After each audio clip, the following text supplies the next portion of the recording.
Review aujourd'hui d'un autre fossilizer, tout comme pour Actonite présenté récemment sur la chaîne, il s'agit d'un Predacon, plus précisément de Paleotrex, donc qui se transforme en T-Rex squelettique, sorti dans la vague 1 de Kingdom.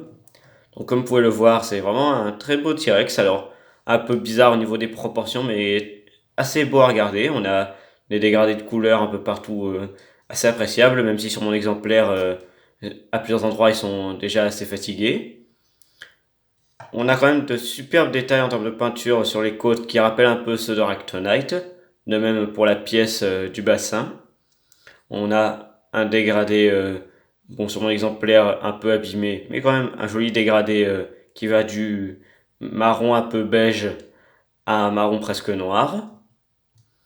Il est très très stable pour le coup. C'est vraiment une très belle pièce. En termes d'articulation, bon, les pattes avant, c'est très limité. De toute façon, sur un T-Rex, c'est pas ce qui va nous intéresser le plus.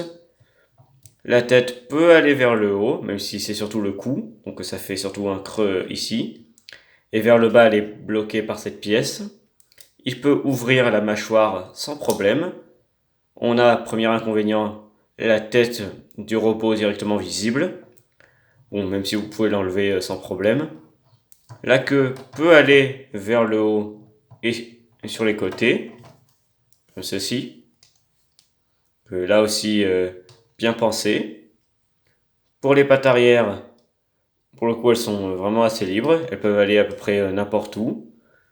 Que... De toute façon, pour un fossilizer, c'est même plus étonnant au bout d'un moment. C'est quand même des figurines qui sont assez bien pensées au niveau des articulations. Petit comparatif avec tous les fossilizers, ou du moins tous les molds sortis jusqu'à présent. Donc on voit que Paleotrex est très très haut. Bon, pas autant que Windfinger, mais il a quand même une certaine grandeur comparée à Ractonite et Dracodon. Il s'incorpore très très bien au style vraiment rocheux des fossilizers, bon, sauf Dracodon encore une fois. Et vraiment, c'est les quatre forment un très joli groupe. On passe maintenant à la transformation. Alors, comme tous les fossilizers, ça consiste en un désassemblage, rien de plus simple. Petite voix off, alors la transformation on la passe en accéléré parce qu'elle est réellement très simple, c'est vraiment juste un désassemblage et un réassemblage. Donc vraiment vous mettez au ralenti ou sur pause, vous arriverez très facilement à le transformer. Petite note à laquelle je n'ai pas pensé pour Windfinger et Ractonite, c'est qu'effectivement si vous perdez une seule pièce avec le temps, là clairement la figurine sera foutue, mais surtout ça s'applique encore plus pour Paleotrex, puisque comme vous le voyez, il nécessite beaucoup plus d'étapes et beaucoup plus de séparation. Là où sur Windfinger, notamment, c'était moins flagrant, et de même sur Actonite. Et Paleotrex est transformé. Paleotrex en mode robot est vraiment très joli. On a notamment sur le torse une pièce qu'on ne voyait quasiment pas en mode animal. Sinon pour le reste c'est globalement le mode dinosaure réassemblé. On a par exemple la cage thoracique divisée en deux pour les jambes. On a la pièce du bassin qui va tout simplement former une épaule. La tête qui était enfermée à l'emplacement où on est censé avoir le cerveau du T-Rex.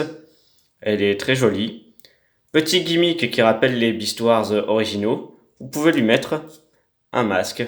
Alors, Ractonite et Windfinger ont le même principe, mais quand même moins développé que Paleotrex.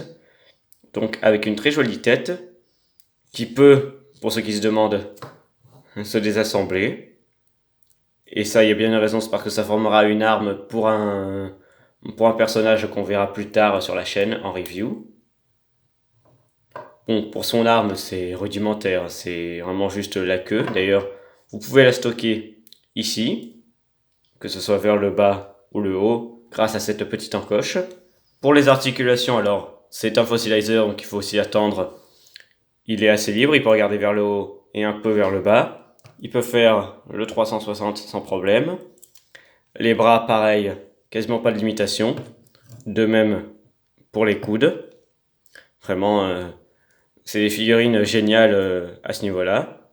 La main, les trois doigts. Il a, attention, il a l'articulation à la taille. Il peut faire le grand écart. Que, encore une fois, vraiment très permissif, comme Ractonite et Windfinger, et même dans une moindre mesure Dracodon.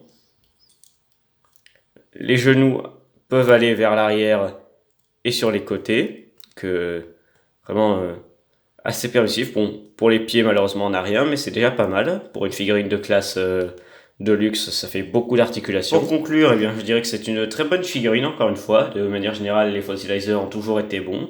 Donc, à prendre si vous le pouvez. Il coûte entre 20 et 25 euros, donc pour le prix, la figurine est vraiment qualitative. Et sur ce, on se dit à une prochaine pour une nouvelle review. Allez, salut!